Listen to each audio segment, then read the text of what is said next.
Picture an agent that starts a job at 9 in the morning and is still going at 9 at night, with no human checking in and no chat window open, just a process working through a task somewhere in a data center. What has to be true about the software around that model for you to trust it? What happens when the container crashes at hour 7? Who holds the credentials while nobody is looking? Those questions are the spine of today's episode, because Anthropic just gave a surprisingly detailed public answer to all three. And the answer is more interesting than the usual reliability talk, because part of it involves the agent going to sleep and dreaming. Literally, there is a process they call offline dreaming, and we should get into what it actually does, because it fixed a bug that I find weirdly moving. We will. So here's the route for today, Thursday, July 23rd. The lead is a recorded talk from the AI Engineer Conference. Lance Martin from Anthropic posted yesterday afternoon on how they build the machinery around Claude for long-horizon tasks. Then a reported Guardian Interactive on how working software engineers are adapting to all of this, which is the human mirror of the same story. After that, a run of research. There's a memory paper with a result I think a lot of teams need to hear, a big claim about synthetic training data, a payment integration benchmark from Alipay, and 2 robotics papers that have independently arrived at problems coding agents already know well. A research-heavy day. The pool was thin on product and policy news, so we'll keep the papers at their actual size rather than inflating them. But the Martin talk deserves the full treatment. So the talk is called Claude for Long Horizon Tasks, and Martin opens with a capability timeline that explains why this architecture exists at all. In 2024, with Claude 3 Opus, a model could hold a coherent task for maybe 10 to 20 minutes. Chat and autocomplete were the viable products. Through 2025, with Sonnet 4.6 and Opus 4.7, that stretched to around an hour, which is where synchronous coding agents live. And then starting in April of this year, Anthropic's Mythos-class models pushed past 12 hours on a single task. And 12 hours changes the engineering problem completely. At 1 hour, if the session dies, you shrug and restart. You lost an hour. At 12 hours, losing the session is expensive enough that crash survival becomes the first requirement, not a nice-to-have. And the product flips from synchronous to asynchronous, because no human is going to sit and watch a terminal for 12 hours. The economics of the whole product category pivot on that one threshold. Right, and his core architecture follows from that threshold. He splits the system into 3 parts. The harness is a stateless orchestration process. He calls it the brain. The session is an append-only event log, and that log is the single source of truth for everything that has happened. And the hands are ephemeral sandboxes that do the actual work, with credentials held separately in a vault rather than inside the sandbox. The append-only log is what makes the whole design work. It means any component can crash and the system recovers by replaying the log. The brain is stateless, the sandboxes are disposable, and the only thing that has to survive is a file you only ever append to. That is database engineering applied to agents. Write-ahead logs have kept Postgres alive through power failures for decades, and there's something a little funny about frontier agent design in 2026 rediscovering the same move. He was direct about the credential problem, too. In a single container design, the agent has unsupervised access to whatever secrets live in that container for the entire run. 12 unsupervised hours with production credentials is a different risk than 20 minutes. Separating the vault from the hands means the sandbox gets scoped access when it needs it, instead of holding the keys all day. Which matters more as these things get steered by whole organizations. He showed something called Claude Tag, a single agent instance that multiple people in an org can steer with shared identity and organizational credentials. That's a different product than a coding assistant tied to one developer's laptop, and it only works if the credential story holds up under an audit. Then there's verification. Martin's position is that a model grading its own homework pollutes its own context. It confabulates success and then builds on the confabulation. So the harness alternates context windows. One context does the work, and a separate model call checks the output against the stated goal, and the loop repeats until the check passes. The worker and the checker never share a context. That rhymes with what yesterday's episode covered from the outside. Machine-checked release gates for agent harnesses. This is the vendor describing the same principle from inside. Don't let the entity that did the work be the entity that certifies the work. Accounting figured this out centuries ago. Software is catching up. Okay, the dreaming. Long-running agents work in discrete sessions, and each new session begins with no memory of what came before, so the system keeps persistent memory stores between them. The problem is those stores accumulate errors. Martin's answer is an out-of-band process that runs after a session ends. It reviews the full trace, finds places where the agent's beliefs diverged from the record in the log, and rewrites the memory store to correct them. They call it offline dreaming, and the name fits. It runs while the agent is off, and it consolidates experience the way sleep is supposed to. And his demo makes it concrete. They ran a Pokémon playing agent that kept falling through the same trapdoor because its stored map was wrong, a mislocalized memory. Session after session, same hole. After dreaming corrected the memory, it stopped, and that's the specific image to hold on to. A persistent memory error doesn't look like a crash or a wrong answer. It looks like an agent confidently walking into the same hole every day because its notes are wrong. One line from the talk compresses his whole thesis, so let me give it to you verbatim. Quote, "The paradigm of loops paired with very high-capacity models is a very good general primitive for long-running asynchronous work." End quote. The loops are the harness: execute, verify, correct, and consolidate. The model supplies the capacity, and the loops supply the trustworthiness. And the sharper implication is where he locates the bottleneck. His argument is that infrastructure, not intelligence, now limits production agents. The Mythos models can already run for 12 hours. Whether anyone lets them depends on checkpointing, credential scoping, and verification, the material in this talk. That's Anthropic saying the model race has a second axis, and it runs through session logs and credential vaults rather than benchmark scores. My read is that this talk gets mined the way the original React paper got mined. Not because any single idea is brand new, but because a lab put its production patterns on the record with names attached: event log, verifier loop, and dreaming. People will be using that vocabulary in design docs within a month. Hold on to the dreaming idea, though, because one of today's papers puts a warning label on exactly that kind of memory rewriting, and the two fit together better than you'd expect. Before the papers, the human side. The Guardian published a reported interactive by Varsha Bansal. The dateline says July 12th, and it circulated widely in feeds last night, titled roughly, "Chasing New Skills, Going Back to Basics and Pushing for Collective Action, How Software Engineers Are Adapting to AI." It profiles working engineers, and those three phrases in the title are the three strategies she found in the field. And they're three different strategies, almost opposite ones. Chasing new skills means moving toward the wave, learning the agent tooling, the evals, and the orchestration. Going back to basics means moving under it, betting that fundamentals like systems design and debugging judgment hold their value when code generation gets cheap. And collective action means changing the terms of the game rather than changing your own position in it. One of the engineers profiled, Matt, studies on his commute, reskilling in the margins of a job he already has, which tells you something about how much slack these adaptations are happening inside. The backdrop the piece draws is that software engineering was one of the best-paying professions in the United States as recently as 2022, and the years since have brought layoffs and underemployment to a field that thought of itself as permanently scarce. The collective action strand is the one that goes beyond what this story usually covers. Engineers have historically been the least unionized, well-paid profession in America, partly because individual bargaining worked so well for them. If that calculus is shifting, and this piece reports that some engineers now think it is, that's a bigger cultural change than any tool release.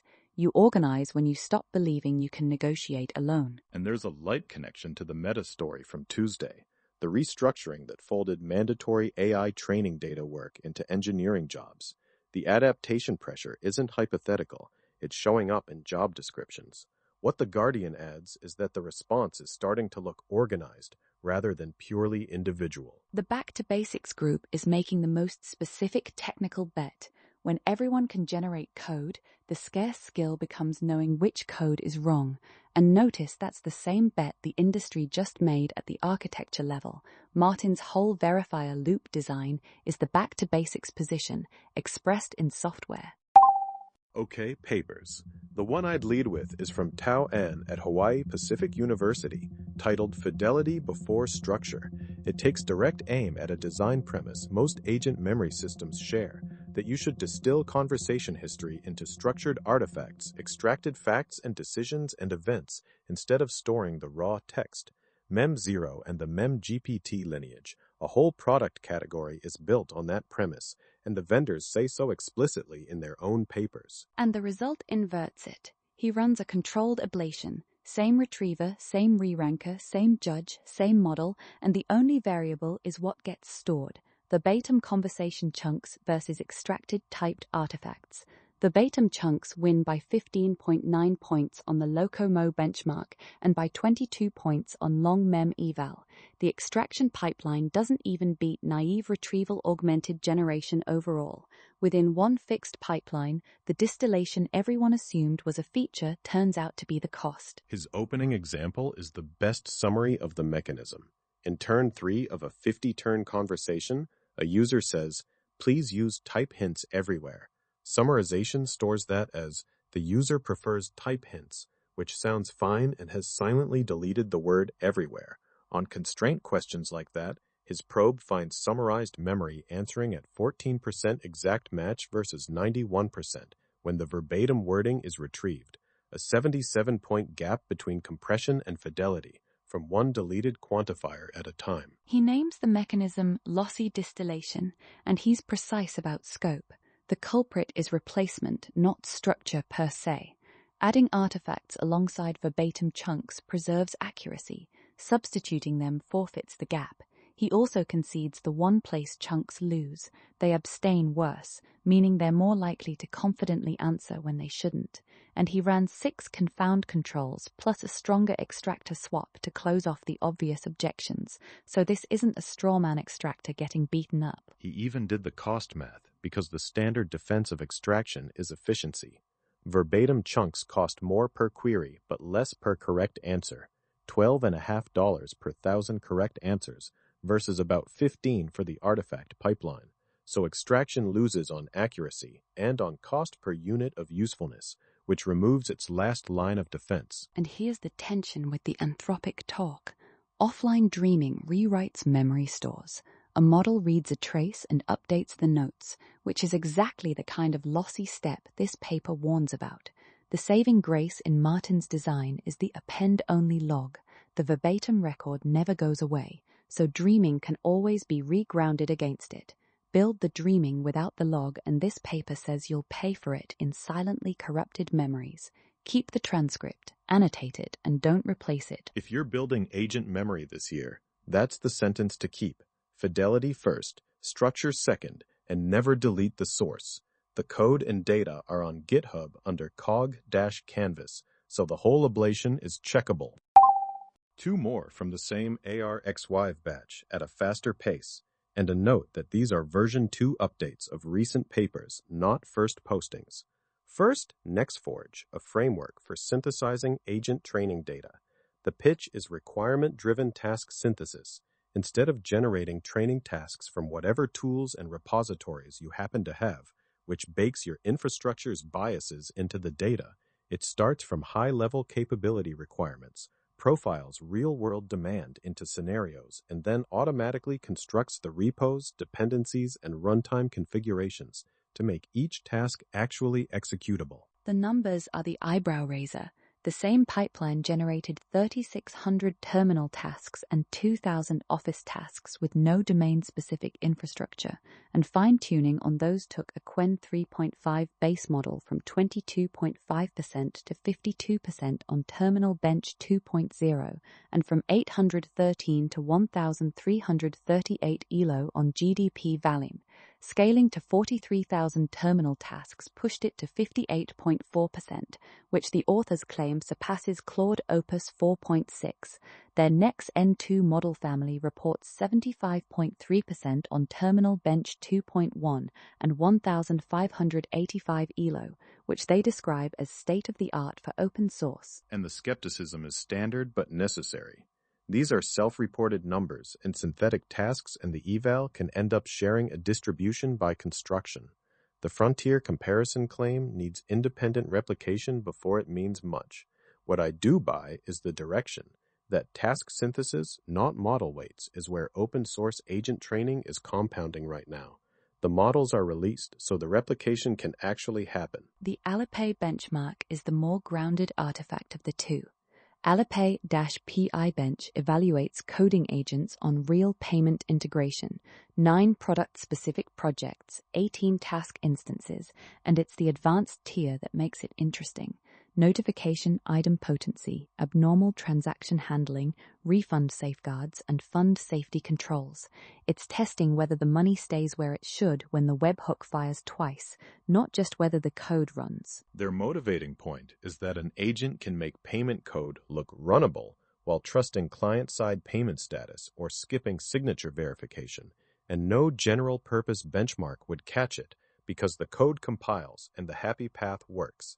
Across the 6 models they tested, giving agents packaged domain skills improved mean pass rates by about 10 percentage points, with per-model scores ranging from roughly 69 to 91%. That 10-point gap is the number practitioners will remember. Domain knowledge, packaged as skills, moves agent performance by 10 points on tasks where the downside is losing actual money. Evals are drifting toward the places where mistakes have denominations, and that's the right direction for them to drift. There was a 4th paper in the batch too, diversity collapse in self-play training, with vocabulary dropout as the countermeasure, one for the people building their own curricula. Last segment, 2 robotics papers, briefly because they've arrived at problems this episode has already covered twice from other directions. The first is 02 Skill, from Giga AI and a long list of university collaborators. It's an autonomous data collection system for robot manipulation where the human operator's corrections persist. The robot collects demonstrations on its own. When a phase keeps failing verification past a retry budget, it pauses and asks a remote operator, who answers in plain language. A language model parses that correction into a structured adjustment and stores it in what they call a corrective memory, consulted on every subsequent round. And the whole point is that a correction issued once keeps working. In their desktop clearing testbed, that cut human working time to 16% of full teleoperation, while matching its collection success rate, and language corrections raised average single attempt success from 12.5 to 47.5%. It's the same insight as Anthropic's dreaming, reached independently on physical hardware. The expensive resource is human attention, and memory that persists across sessions is how you stop spending it on the same problem twice. The second is Router VLA, an update on routing across pools of vision language action policies, the models that drive robot arms. The observation is that robotics teams maintain several policies but deploy one global winner, and the pool has conditional structure a single winner can't express. One policy dominates familiar scenes, another dominates a specific perturbation. Their system reuses smoke test evidence and a small probe budget to pick the right specialist per condition and to decide which new candidates even deserve admission to the pool. Modest gains in this version, around 60% held out success, 1.5 points over a semantic shortlist, but the problem statement is what transfers. Anyone running multiple coding agents is doing this by hand right now. Which model for which task, and when does a new checkpoint earn a slot in the rotation? The robotics community is just writing the admission rules down first. So today came down to one principle reached from 3 separate directions. Keep the verbatim record, verify with a separate pair of eyes, and let corrections accumulate instead of evaporating. A lab explained how it keeps a 12-hour agent from wrecking its own run, and the engineers underneath it all are deciding whether to ride the wave, duck under it, or organize against its terms. And the near-term test of the Martin talk is simple. Someone ships an open-source imitation of the event log plus dreaming pattern, probably within weeks, and then we find out whether the pattern or the models were doing the heavy lifting. If it shows up, we'll read the code on the air. I'm Lenar Kess, and that was Braid for Thursday, July 23rd.